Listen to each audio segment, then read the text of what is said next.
फिर से स्वागत है न्यूज़ नाइट में। और ब्रेक पे जाने से पहले हम आपको खबरें दिखा रहे थे प्रधानमंत्री नरेंद्र मोदी के गुजरात दौरे से जुड़ी हुई। इसी पे हम करेंगे चर्चा। इसी से जुड़ा है आज का हमारा विशेष भी, पीएम मोदी का गुजरात दौरा, आस्था भी विकास भी, क्योंकि ये दोनों ही रंग प्रधानमंत्री के गुजरात के दौरे में दिखाई पड़े। इस विषय पर बात करने के लिए दो खास मेहमान इस वक्त मेरे साथ मौजूद हैं।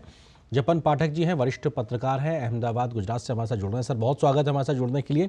शेखर अय्यर जी, वरिष्ठ पत्रकार, दिल्ली से हमारे साथ मौजूद हैं। सर आपका भी बहुत बहुत स्वागत है। जपन जी, शुरुआत आपसे ही, क्योंकि आस्था भी और विकास भी, और प्रधानमंत्री के शब्दों में कहें तो देश काज करते करते देव काज, एक तरीके से जो उन्होंने शब्द इस्तेमाल किया, ये भी दिखाई पड़ रहा है। तो विकास भी है और आस्था का पुट भी साफ तौर से दिखाई पड़ा प्रधानमंत्री के दौरे में। गुजरात के दौरे पे जब प्रधानमंत्री थे तब उन्होंने कहा था कि जो आगे की सरकारें थी उन्होंने एक तरह से विकास और विरासत को कॉन्फ्लिक्ट में ला दिया था। ऐसे पिक्चर खड़ा किया था कि विकास और विरासत दोनों एक साथ नहीं हो सकते, तो विरासत को भुला के विकास कर सकते हैं, इस तरह की बात की थी। लेकिन विकास और विरासत दोनों एक साथ शक्य है, बल्कि एक दूसरे के कॉम्प्लीमेंट करते, एक दूसरे के पूरक है, कॉन्फ्लिक्ट अवस्था में नहीं है। ये प्रधानमंत्री ने परसों कहा था। और उसी अनुसंधान में आज के दिन भी हमने देखा कि एक तरफ तो ये सुदर्शन सेतु का ओपनिंग हुआ, उसके साथ साथ काफी सारे डेवलपमेंट प्रोजेक्ट्स का भी ओपनिंग हुआ। जैसे मैं आज के दिन का जो राजकोट का प्रोग्राम है उसको तो कहूंगा लाइफलाइन एंड पाइपलाइन। आप देखिए, कच्छ के कोस्ट से पानीपत तक, यानी दिल्ली के नदी तक क्रूड ऑयल पाइपलाइन से जाएगा, तो कितनी ट्रेन, कितने हाईवे पे उतना बर्डन कम होगा, गुंजाइश रहेगी कि वहां पे और ट्रैफिक चले। और ये बड़ी पाइपलाइन का उन्होंने उद्घाटन किया। ये तो हो गया पाइपलाइन। जहां तक लाइफलाइन का सवाल है, उन्होंने काफी सारी आज हेल्थ इंफ्रास्ट्रक्चर फैसिलिटीज का उद्घाटन किया। उन्होंने कहा कि 50 सालों में सिर्फ एक एम्स बना, 70 सालों में 7 एम्स की बातें हुई, लेकिन 10 सालों में इस सरकार ने 10 एम्स, नई एम्स उनको अप्रूवल दे दिया है। और उसमें से कुछ का आज रियलाइजेशन भी हुआ। आज जो हुआ बल्क में हुआ, एक साथ 5 एम्स का एक तरह से आज राजकोट की एम्स तो आज शुरू भी हो गई, 250 बेड की।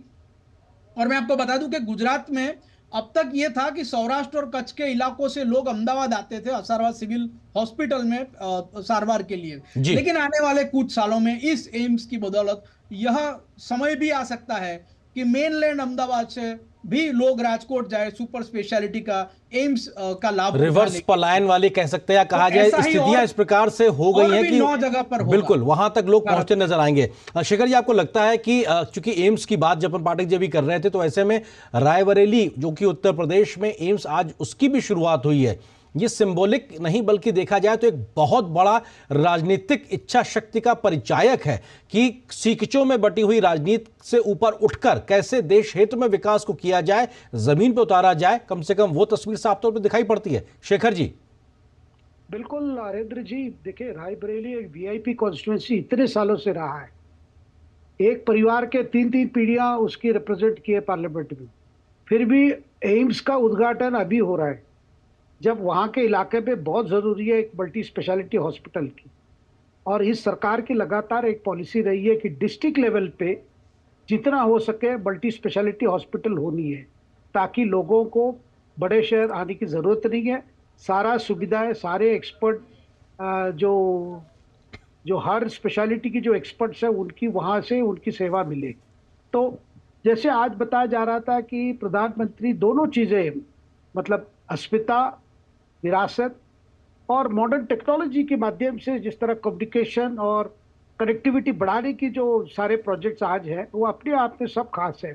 और सारे चीज़ों को लेकर देखिए, लगातार इसकी मतलब जब से प्लानिंग हुई है पिछले 10 साल में, एक टाइम बाउंड मैनर से ये चीज़ें खत्म हुई है प्रोजेक्ट पे। इसीलिए आप देख रहे हैं कई जगह पर बड़े बड़े प्रोजेक्ट का लोकार्पण हो रहा है। तो हमेशा कहा जाता था भाई पहले तो शिलान्यास हो जाता था और कोई भूल जाते थे, लेकिन अभी इस सरकार ने पिछले 10 साल में जो ट्रैक रिकॉर्ड रखी है, क्योंकि प्रधानमंत्री स्वयं और उनके कार्यालय लगातार जिस तरह प्रोजेक्ट को मॉनिटर करते हैं, शिलान्यास से लेकर लोकार्पण तक, वो अपने आप में एक मॉडल ऑफ गुड गवर्नेंस है। अरेंद्र जी। बिल्कुल। जपन जी, आपको लगता है कि जिस प्रकार के प्रकल्पों की शुरुआत आज ही नहीं बल्कि हमने बीते कुछ तमाम वर्षों में देखा है कि गुजरात में लगातार हो रहा है, उसकी विकास यात्रा को तो तेज गति से बढ़ा ही रहा है, लेकिन आध्यात्मिक तौर पर पर्यटन को भी आस्था के एक बड़े केंद्र के तौर पर विकसित करने के प्रकल्प के तरीके से भी स्थापित होना और लोगों की सुविधाएं, सुगमताओं का ध्यान रखना, जमीनी जरूरतों को पूरा करना, ये सब व्यवहारिक सोच भी दिखाई पड़ रही है। तो मैं आपको तेजी से आपके दोनों कंपोनेंट का जवाब दे दूं। पहला तो ये कि गुजरात में पिछले 3 दिनों में 1,10,000 करोड़ रुपए के प्रोजेक्ट का या अनावरण हुआ, या भूमि पूजन हुआ या उद्घाटन हुआ, और ये अपने आप में एक रिकॉर्ड है। ये आपने देखा होगा 2 दिन पहले प्रधानमंत्री ने वो फ्लैश लाइट मोबाइल की प्रेक्षकों से, ऑडियंस से कहा था कि आप जलाइए, तो वो उसी चीज को मार्क करने के लिए था कि गुजरात की स्थापना के बाद या आजादी के बाद सबसे बड़े रकम के ये डेवलपमेंट प्रोजेक्ट्स अनावरित किए गए या लोकार्पित किए गए। इसके साथ आपने जो विरासत की बात की, देखिए कल ही राम मंदिर जो अयोध्या में नया नया बना है, कल ही आंकड़ा आया है 50 लाख लोगों ने अभी तक वहां विजिट कर लिया। आप देखिए सोमनाथ के 1 करोड़ विजिटर होते हैं एक साल के, राम मंदिर ने अभी 1 महीने का समय हो गया, 50 लाख विजिटर आ गए। अब ये 50 लाख विजिटर आएंगे, तो मैं भी गया था राम मंदिर के उद्घाटन में, तो हमने टैक्सी वाले को पैसा दिया, रेलवे स्टेशन से जाके हमने होटल वाले को पैसा दिया, हमने कहीं कहीं पे कुछ खाया, तो हम करीब करीब 25-30 हजार रुपए वहां डाल के आए। तो ये जब यही बात है विरासत और विकास की। आज प्रधानमंत्री ने यहाँ पे अंडर वाटर जाके ये एक प्रमोशन कर दिया है, जो द्वारका में अगले दिनों में गुजरात सरकार एक सबमरीन चलाने वाली है, सबमरीन टूरिज्म कि जो नीचे जाके आप पुरानी कृष्ण भगवान के जमाने की द्वारका के अवशेष देख पाएंगे, जो डॉक्टर एसआर राव ने एक्सकेवेट किए थे, उस समय पे ढूंढ निकाले थे। और प्रधानमंत्री को इसमें काफी सालों से दिलचस्पी है। मुझे याद है वो मुख्यमंत्री बने उसके कुछ साल बाद यहाँ पे एक अर्बन समिट की थी, उसमें भारत के विख्यात आर्कियोलॉजिस्ट डॉक्टर एसआर राव को बुलाया गया था, और इस मामले में डॉक्टर एसआर राव ने एक लेक्चर भी दिया था। तो तब से उनकी रुचि है, लेकिन अब सरकार केंद्र में अब है, तो अब ये सब काम तेजी से हो रहे हैं, तो विरासत और विकास वहां भी होगा। इसके साथ साथ मैं बता दूं, सुदर्शन सेतु जो बना है वो विरासत के लिए तो काम आएगा ही, पिलग्रिम्स तो जाएंगे ही ऊपर, लेकिन उसकी टेक्नोलॉजी आप देखिए, स्ट्रॉन्ग करंट है उसके सामने, उसका प्रोटेक्शन है, 250 किलोमीटर तक का चक्रवात आएगा, क्योंकि वहां पे काफी चक्रवात भी आते हैं, साइक्लोन, उसके सामने भी उसका प्रोटेक्शन है। भूकंपग्रस्त विस्तार है कच्छ, हम जानते हैं 1956, 1819, 2001 के बिल्कुल जपन जी, उसके सामने भी उसका प्रोटेक्शन है। एक तरह से वो एक इंजीनियरिंग का भी मार्वल है। तो यही विकास और विरासत दोनों साथ साथ कदम ताल करते दिखाई पड़ते हैं, और पूरक विकास आस्था के साथ पूरक है, विरासत के साथ, ये संदेश भी है। शेखर जी, आपको लगता है कि प्रधानमंत्री जब आज अपनी विकास यात्रा को कहीं ना कहीं जनता के साथ साझा कर रहे हैं, तो उन्होंने कांग्रेस को जमकर घेरा और कहा कि सब जब उनके पास मौका था विकास का, तो कैसे वो घोटाले दर घोटाले करते रहे, परिवार की सेवा में उन्होंने देश को कहीं इतर रख दिया, इच्छा शक्ति दिखाई नहीं पड़ी। आपको लगता है कि ये सच्चाइयों के बीच भी जनता अब इन सब चीजों की तुलना करती हुई देख रही है?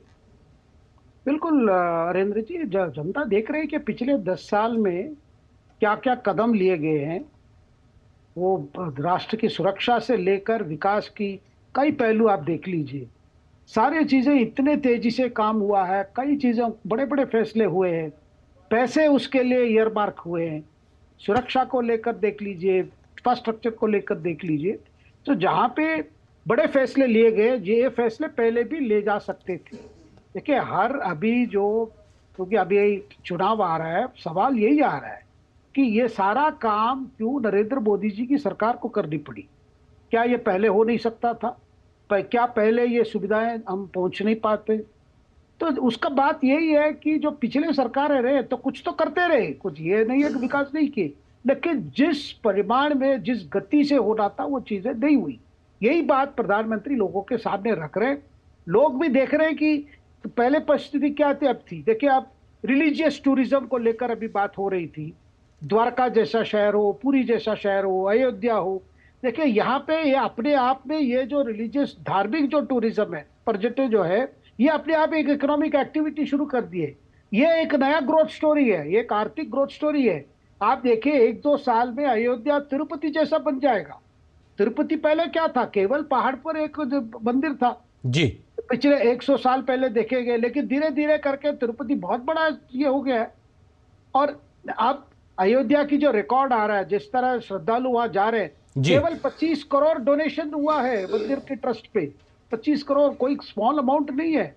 इसका मतलब है ये सारे चीजों जो एक्टिविटी है, टूरिस्ट एक्टिविटी या धार्मिक रिलीजियस एक्टिविटी आप देख लीजिए, जिसके वजह से अयोध्या जैसे जो इलाका है उसके आसपास 10 ऐसे जिला है जो बैकवर्ड माना जाता है, वो कई सब जगह पर बहुत बड़ा असर पड़ा है। बिल्कुल, एक मल्टीपल इफेक्ट भी, एक फायदा भी उसको देखने को मिलेगा। और निश्चित तौर से जब टाइमली प्रोजेक्ट्स डिलीवर होते हैं तो एक विश्वास बहाली का माहौल भी बनता है, चाहे वो देश की जनता हो या फिर निवेश करने वाले लोग हों, तो एक विश्वास का वातावरण बनता है। फिलहाल वक्त इतनी अनुमति दे रहा, आप दोनों का बहुत बहुत शुक्रिया। जपन जी आपका भी, शेखर जी आपका भी हमारे साथ जुड़ने के लिए, इस विषय पर विस्तार से बात करने के लिए आप दोनों का शुक्रिया। और यहाँ पर एक छोटे से ब्रेक के लिए रुकते हैं, बहुत जल्द हाजिर होते हैं कुछ और महत्वपूर्ण खबरों से आपको रूबरू कराएंगे। 605